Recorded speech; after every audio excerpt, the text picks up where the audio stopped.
Here's why I can't stand kids with uneducated parents. They're so rude and difficult to deal with. Who are you talking about?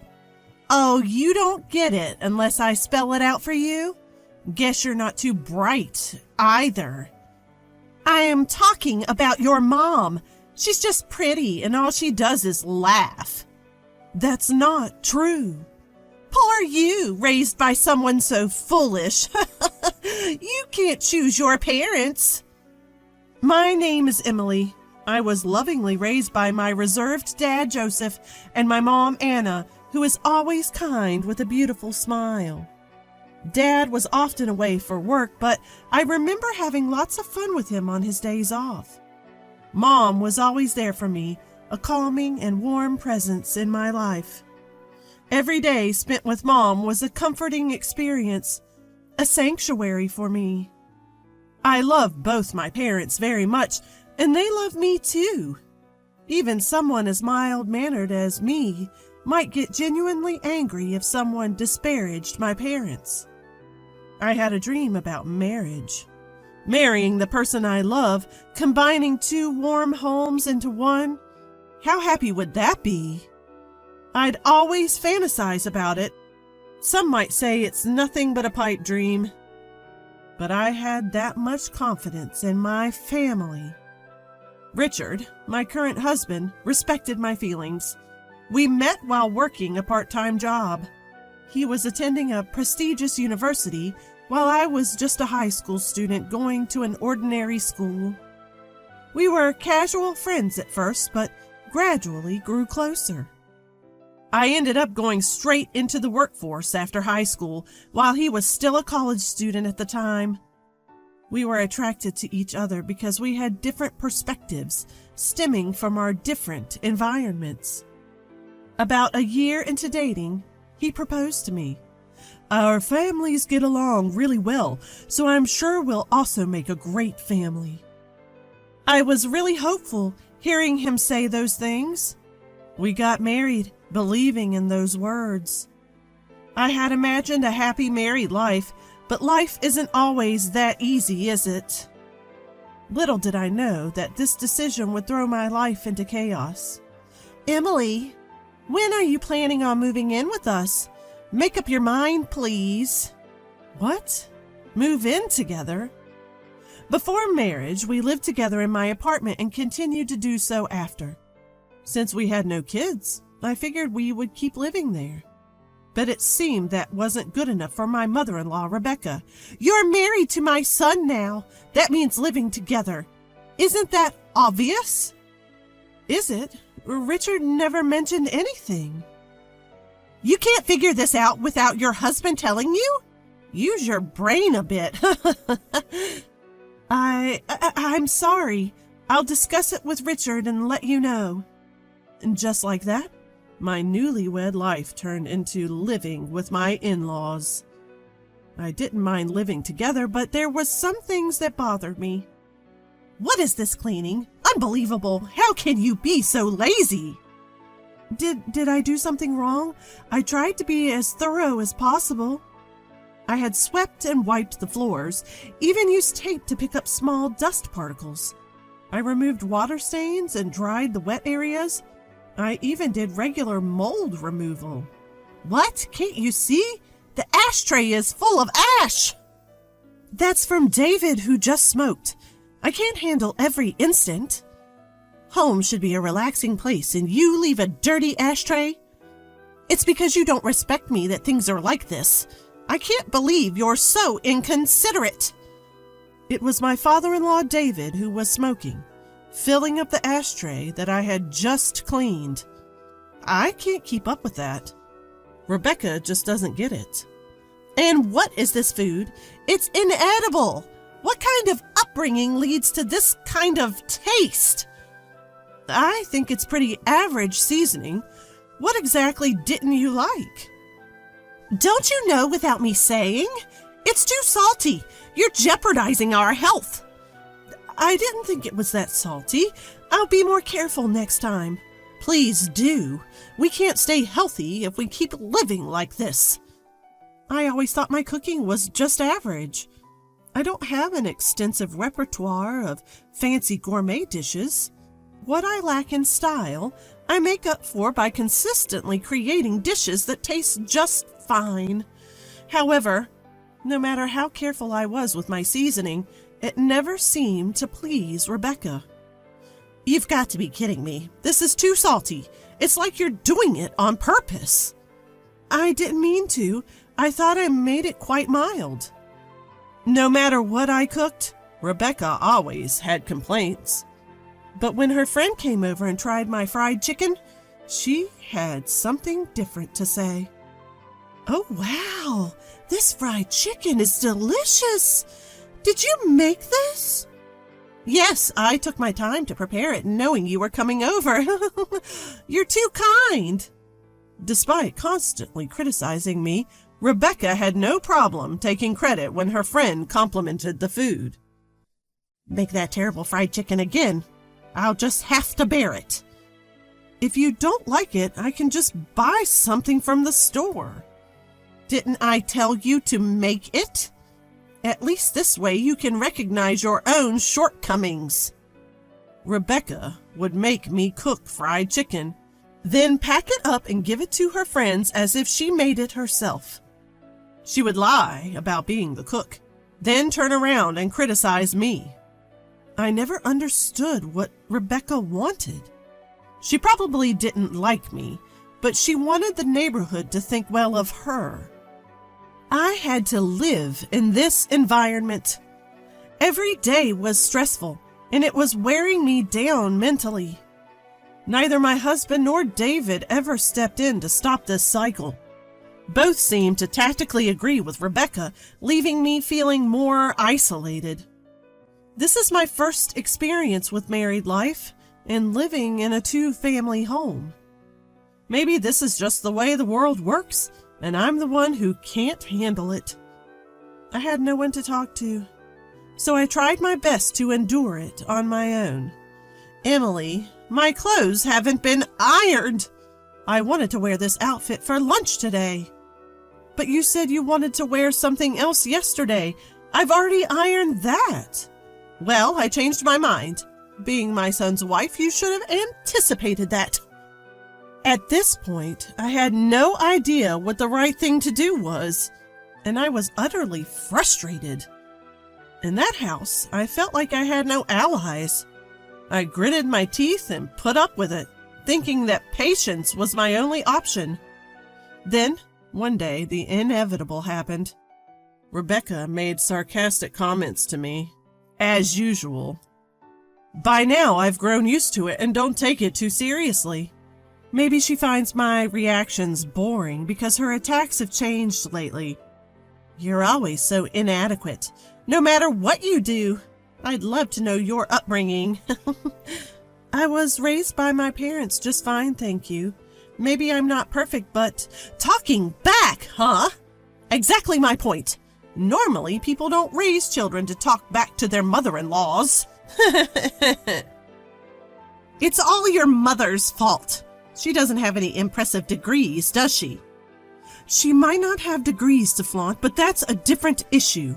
See? Talking back again.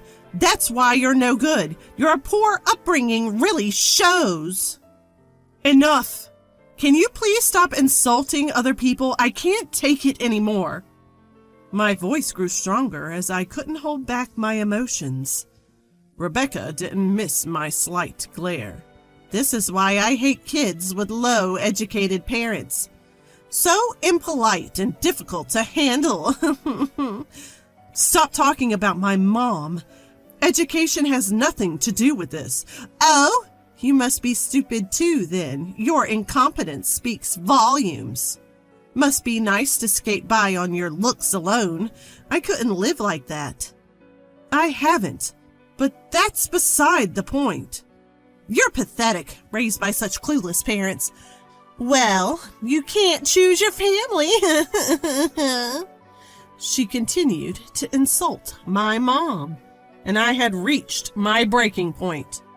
If you continue like this, I have my own thoughts too. I never intended to live with you in the first place. What? We took you in, didn't we? we're housing someone as incompetent as you. You should be grateful because we felt sorry for you since you couldn't receive a proper education." Rebecca sneered as she taunted me. "Enough is enough. You have no right to say these things. At least my mom never raised me to insult other people."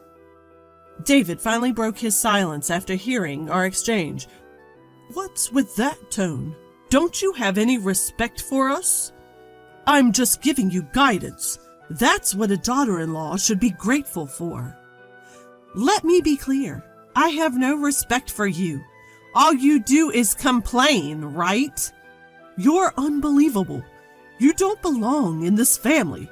Seems like you need some tougher lessons." David seemed quite frustrated with my defiance. My husband watched this whole exchange without intervening or saying a word. This situation is just not right.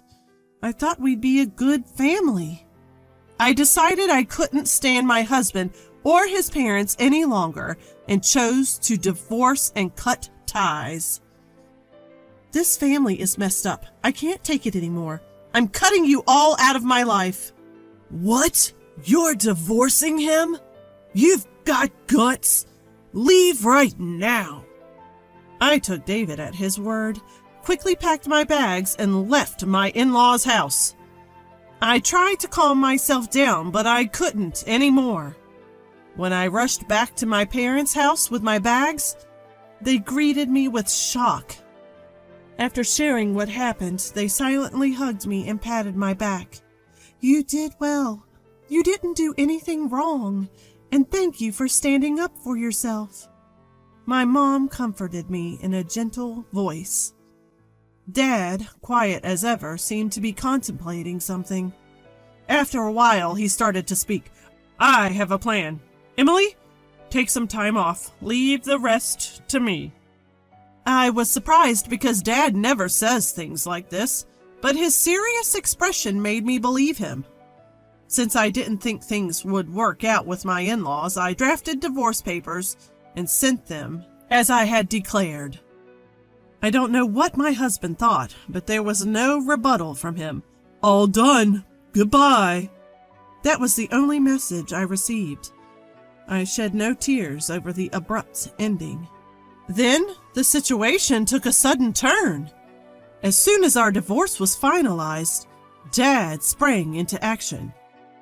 "Hey, what's going on? I have nothing to do with this." Out of nowhere, I got a call from Richard. "What's this about? Stop calling me all of a sudden. We're done, remember? A project I was spearheading just got abruptly canceled. They said they couldn't do business with someone as untrustworthy as me because I hurt Emily." Upon hearing more, I find out that the new project Richard was responsible for got canceled. The reason? Apparently his dishonesty toward me, and the hurt he caused me was to blame. I couldn't see how these dots were connected. As I'm on the phone with Richard, Dad steps in and takes over the call. "Is this Richard? I'm the one who canceled the deal. I don't think you're someone I can do reputable business with." "What? Why are you involved, Joseph? This has nothing to do with you." "You don't have the right to call me Joseph anymore. You didn't know that I was the client, did you?" "What? Joseph, you own that company?" Turns out the company Richard was dealing with was actually Dad's company. Dad knew Richard was involved and tried to distance himself as much as possible. But after this incident, he reviewed the work and found it to be pretty sloppy. "You're just dumping your work on your subordinates, just like you ignored Emily." "That's not true." "I heard from my staff that progress isn't being made. It's not realistic to continue business just for the sake of it. Plus, your family even insulted Anna. Treating my precious family with such cruelty is reckless." "That's a misunderstanding." "Even after the divorce, your mom kept sending snide remarks to Emily. That's concrete proof." This has nothing to do with me. It's what my mom did. How can you mix this up with business? You're not even competent at your job. Plus, you submitted the divorce papers without any hesitation, didn't you? You never protected Emily from the snide remarks your mom made, did you? Dad calmly corners Richard with these points. I might have considered working together if your only issue was incompetence. But I've lost all trust in you and your family. I don't care what your company thinks of me. I won't do business with you. This is unfair. Personal matters are affecting a fair business deal. If you have complaints, go through the company. From now on, I will only communicate with a company representative. With that, Dad hung up the phone. Continuing from where we left off, things took a turn for Richard and his family. Richard's project got officially scrapped. Though he tried to protest the decision, the company reprimanded him for his laziness. Not only did this put a stop to his career progression, but news of his irresponsible behavior spread. The end result? He was transferred to a remote location. Even though he was in sales, he found himself doing nothing but manual labor at a small rural office. Basically, a demotion. Rebecca and her family showed up at our house, tears in their eyes, offering apologies. But Dad was having none of that. You've disrespected our family enough. I'm the head of this household and my job is to protect my family. As far as I'm concerned, what happens to you, who are no longer family to us, is none of our business. Rebecca got pretty emotional, crying and shouting so loudly that the neighbors could hear. Richard got demoted because of you. What are you going to do about it? If you cared about Richard, perhaps you should have instilled him better values. Maybe you should have raised him to be an adult who can protect his own wife. We told them to never contact us again and forcibly showed them to the door. After that, Rebecca stormed into Richard's company to lobby for better treatment for her son. That didn't go over well either. It became a notorious incident within the company, and Richard felt so uncomfortable at his new post that he ended up quitting. Looks like Rebecca's recklessness cost him his job. As for me, I'm taking some time to recover, both physically and emotionally, at my parents' home. I couldn't find it in me to make it work with Richard and his family, especially after they insulted my beloved mom. For now, I'm totally over the idea of marriage.